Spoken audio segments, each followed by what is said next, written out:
Hi friends, welcome to my channel. Friends, Honeywell company నుంచి లేటెస్ట్గా ఒక రిక్రూట్మెంట్ అయితే రిలీజ్ చేశారు. సాఫ్ట్వేర్ ఇంజనీరింగ్ జాబ్ రోల్కి సంబంధించి వీళ్ళు రిక్రూట్మెంట్ అయితే రిలీజ్ చేయడం జరిగింది. సో ఇంజనీరింగ్ బ్యాక్గ్రౌండ్ ఉన్న వాళ్ళు, అంతేకాకుండా నార్మల్ 3 ఇయర్ డిగ్రీ స్టూడెంట్స్ కూడా మీరు అప్లై చేసుకోవచ్చు. సైన్స్ బ్యాక్గ్రౌండ్ ఉన్న వాళ్ళు, మ్యాథమెటిక్స్లో ఇంజనీరింగ్ చేసిన వాళ్ళు ఎవరైనా ఈ జాబ్కి అప్లై చేసుకోవచ్చు. బెంగళూరులో అయితే మీరు వర్క్ అయితే చేయాల్సి ఉంటుందన్నమాట. సో దీనికి సంబంధించి కంపల్సరీ ఇక్కడ డిస్క్రిప్షన్లో ఒకసారి మనం చూసుకున్నట్లయితే డెవలప్ అండ్ డిజైన్, సో మీరు డెవలప్ అయితే చేయాల్సి ఉంటుంది, డిజైన్ అయితే చేయాల్సి ఉంటుంది అనమాట. అంతేకాకుండా కోడింగ్ అయితే రాయాల్సి ఉంటుంది.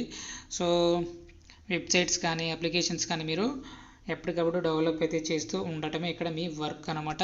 So experience with infrastructure management and monitoring, so monitoring సంబంధించి కానీ, ఇన్ఫ్రాస్ట్రక్చర్ మేనేజ్మెంట్ సంబంధించి కానీ, జెంకిన్స్ సంబంధించి కానీ మీకు మంచి స్కిల్స్ అయితే ఉండాలి.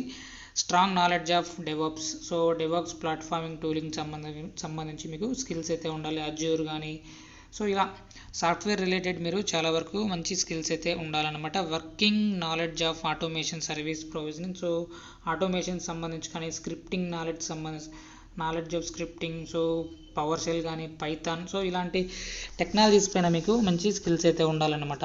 సో ఇక ఈ జాబ్కి ఎలా అప్లై చేసుకోవాలి ఏంటి అనేది చూసుకున్నట్లయితే ఇక్కడ మనకు అప్లై నవ్ అనే ఆప్షన్ అయితే ఇవ్వడం జరిగింది. దానిపైన క్లిక్ చేసి మీరు డైరెక్ట్గా అప్లై అనేది చేసుకోవచ్చు. వన్స్ మీ రెజ్యూమ్ షార్ట్ లిస్ట్ అయితే కంపల్సరీ మీకు కాల్ బ్యాక్ అయితే రావడం జరుగుతుంది.